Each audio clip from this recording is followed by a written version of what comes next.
magandang hapon mga ka-idol. Kakain na tayo. Ayan ang ating ulam. Ito ay adobong pusit. Inihaw na pusit. At ito naman ay isdang adobo. Ayan po, kain tayo.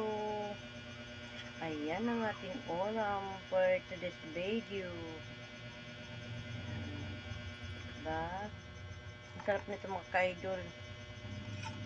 Kain-kain. Nag-ihaw kasi ako kanina ng pusit.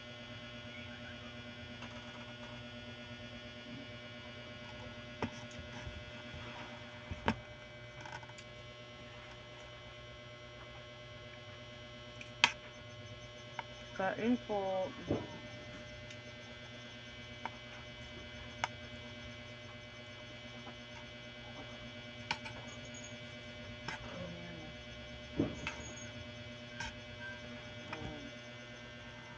Diba?